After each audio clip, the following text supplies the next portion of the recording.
Bismillahirrahmanirrahim. Assalamualaikum warahmatullahi wabarakatuh. Yang terhormat Bapak Guru Guru selaku Kepala Sekolah SDN Songo, yang kami hormati juga Bapak dan Ibu Dewan Guru sekalian. Syukur alhamdulillah kita panjatkan kepada Allah SWT atas segala limpahan rahmat dan rahmat, sehingga pada pagi hari ini kita bisa berkumpul di ruang ini dalam keadaan sehat. Amin. Salawat serta salam semoga akan tetap tercurahkan kepada junjungan kita Nabi besar Muhammad SAW, dan semoga kita akan selalu mendapatkan syafaatnya. Amin.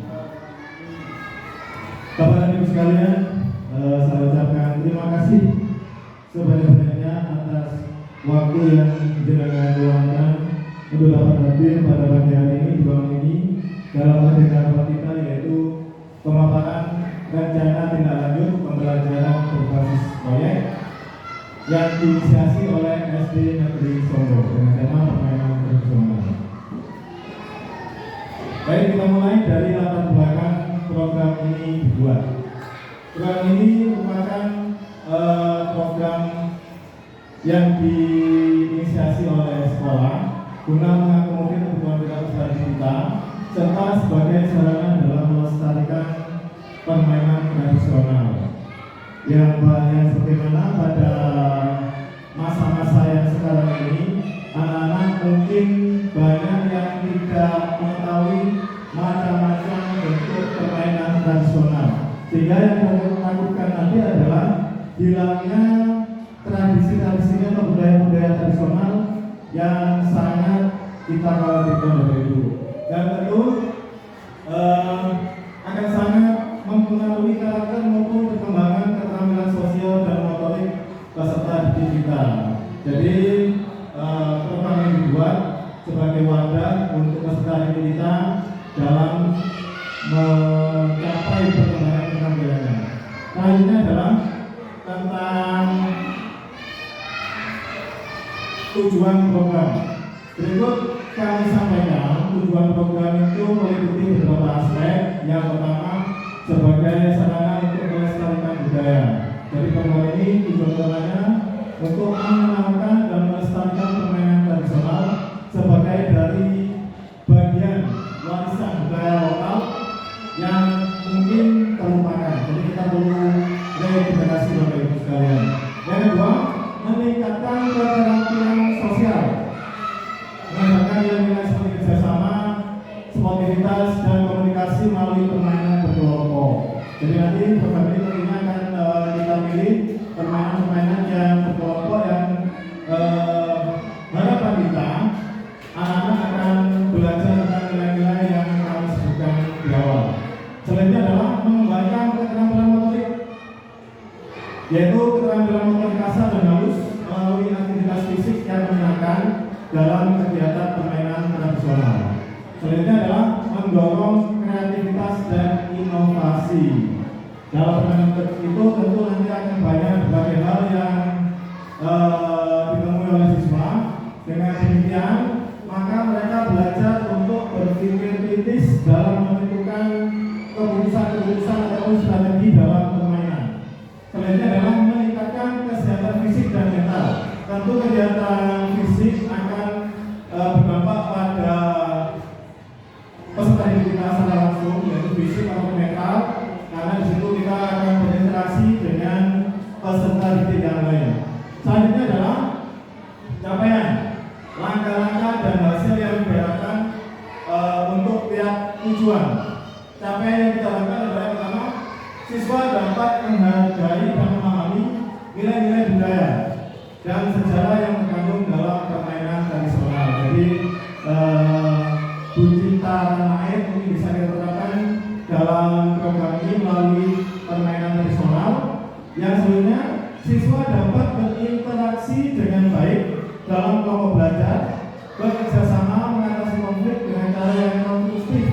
Seperti yang kami sampaikan tadi, adalah seperti tujuannya di saat siswa bermain atau melakukan pertandingan, maka siswa itu akan belajar dalam bentuk tim. kritis dalam menentukan keputusan-keputusan yang diambil agar mencapai tujuan bersama. 3. Siswa dapat mengembangkan keterampilan motorik halus dan kasar melalui berbagai gerakan fisik dalam permainan. Ini merupakan kebutuhan genap bagi peserta kita yang tentunya harus kita arahkan agar tidak mendapatkan suatu kesalahan seperti itu. Lanjut, langkah-langkah yang akan kita lakukan dalam pelaksanaan program ini adalah kolaborasi dengan para sekolah, dewan guru dan teman-teman sejawat. Itu kita lakukan dalam kongres sekolah. Di situ kita kolaborasi dengan wali murid dengan guru kelas, wali kelas, ada juga teman-teman dari masukan dari teman-teman yang lain, dan tentunya dari arahan dari Bapak Kepala Sekolah. Nomor 2, membentuk tim latihan dasar dan pertandingan persahabatan. Membentuk tim di sini dalam artian pembentukan panitia, pembentukan struktur kepanitiaan yang nantinya akan kita laksanakan sebagai proses di awal. Setelah itu ada latihan dasar, pengenalan dan pertandingan persahabatan pada seremonialnya. 3. Diskusi kelompok, presentasi dan pembuatan poster. Ini sebagai langkah untuk mensosialisasikan program kita dari Sekolah Negeri Sombong. 4. Pembentukan tim refleksi setelah permainan dan pemberian penghargaan. Setelah program ini nanti akan berjalan, tentu akan banyak hal-hal yang bisa kita perbaiki, kita keluarkan, tentunya membuka refleksi dan pemberian penghargaan kita lakukan sebagai bentuk positif kepada peserta didik kita pada tim yang menang tentunya. 5. Diskusi kelompok, role playing dan pembuatan karya tulis. Ini juga bisa kita buat karya bukti nyata ya. Itu hasil. Nomor 1, peserta didik dapat merasakan dampak dari program aktivitas gerak, yaitu pengembangan keterampilan gerak motorik mereka. Jadi memang kegiatan fisik itu memang mempengaruhi keterampilan gerak motorik peserta didik. Yang kedua, peserta didik dapat mengenali dan melestarikan permainan tradisional. Sebagaimana halnya yang saya sampaikan di awal, banyak peserta didik yang masih belum mengenal dan bisa melakukan salah satu permainan tradisional karena mereka belum paham dan juga kurangnya informasi yang mereka dapat. Peserta didik dapat belajar dalam mengembangkan pola pikir yang kritis dan mampu mengambil keputusan dalam menghadapi suatu permasalahan. Kegiatan ini dapat menumbuhkan semangat dari peserta didik untuk lebih cinta terhadap budayanya sebagai pewaris negara, sebagai pewaris penyusun masa depan. Tentunya peserta didik kita harus cinta terhadap budaya. Selanjutnya adalah struktur program pendahuluan. Tujuan program sudah tersampaikan di awal, pengenalan sosialisasi itu. Yang kedua, perencanaan permainan tradisional. Ini permainan tradisional nanti opsional Bapak Ibu sekalian, karena kita nanti ada beberapa macam permainan tradisional yang akan kita sampaikan kepada peserta didik kita. Mana-mana yang nantinya peserta didik bisa pilih yang bisa menyesuaikan dengan kondisi kita di sekolah. Materi dan sumber daya alam sebagai pendukung. Penjelasan dan sosialisasi. Penjelasan materi tentang permainan apa dan bagaimana konsepnya akan kita lakukan di tahapan yang lebih lanjut. Demonstrasi dari bentuk sosialisasi ataupun nanti bentuk permainannya. Praktik sesi latihan sebelum kita ke seremonial, mungkin kita perlu melakukan sesi latihan agar anak-anak lebih paham atas apa yang akan mereka lakukan. Pembagian tugas ini merupakan bagian dari tim dalam merancang atau menyusun programnya nanti. Evaluasi pengamatan nanti program ini apa yang harus kita benahi, apa yang harus kita lakukan. Kita lakukan refleksi di akhir kegiatan dan berbalik tentunya untuk kegiatan selanjutnya. Mitra Kondel Sekolah. Kita pada komunitas belajar sekolah, antara lain satu kepala sekolah sebagai pemimpin, yang kedua dewan guru sebagai bentuk kolaborasi, tiga komunitas sekolah sebagai pendukung, wali murid juga sebagai pendukung, peserta didik sebagai fokus utama kita dalam program sekolah ini. Selanjutnya adalah kapasitas yang dimiliki kelas atau sekolah. Ini merupakan bagian dari 7 aset yang dimiliki oleh sekolah. Antara lain aset manusia itu terdiri dari kepala sekolah, dewan guru, peserta didik. Aset fisik meliputi bangunan sekolah, halaman sekolah, peralatan sound system, peralatan olahraga yang nantinya kita gunakan sebagai sarana prasarana dalam melakukan atau melaksanakan permainan atau perlombaan tradisional ini. Yang ketiga aset sosial, bagi sekolah, wali murid, alumni sekolah bisa kita gunakan sebagai sosialisasi tentang apa program apa yang ada pada sekolah kita ke halayak umum. Selanjutnya adalah aset finansial, tentu sekolah kita akan mendapat dibiayai oleh dana operasional sekolah. Yang selanjutnya adalah aset agama dan budaya yang merupakan pada daerah masing-masing berbeda.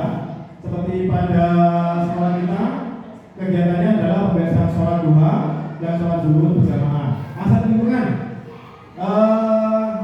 daerah kita adalah daerah perhubungan yang tentunya nanti berhubungan dengan materi apa, perlombaan apa yang akan kita lombakan, yang jadi kita menyesuaikan Bapak Ibu.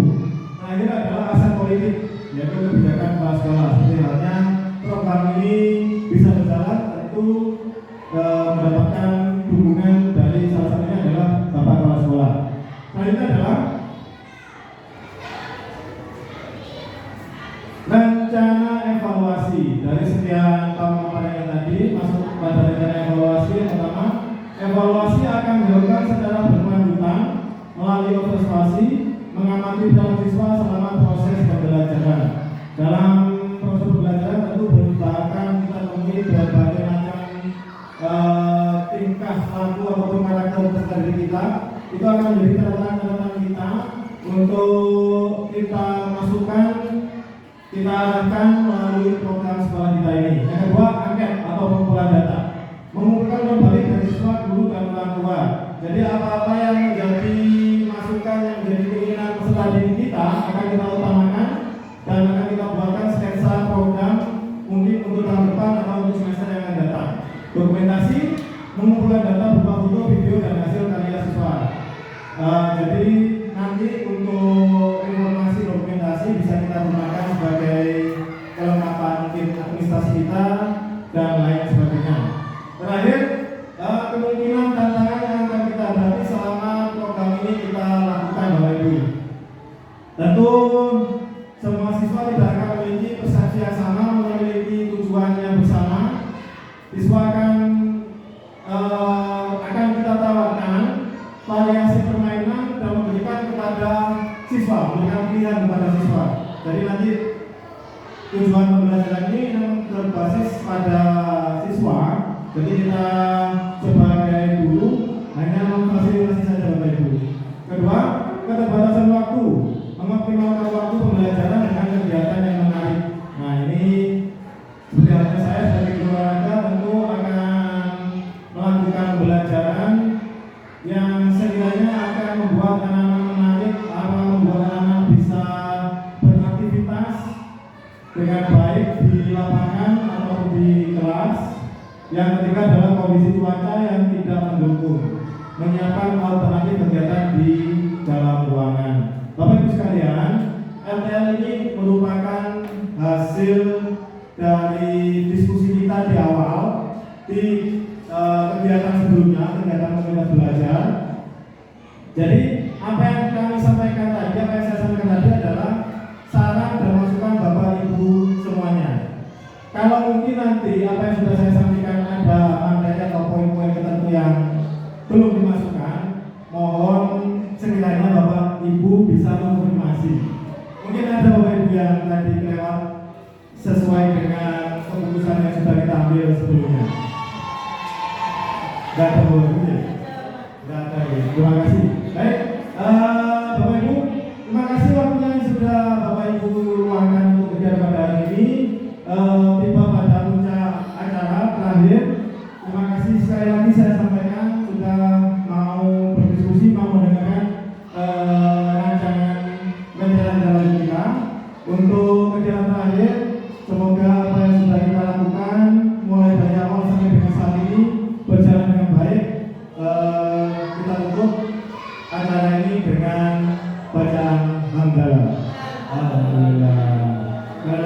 terima kasih atas bantuan Bapak sekalian. Saya Edi. Wassalamualaikum warahmatullahi wabarakatuh.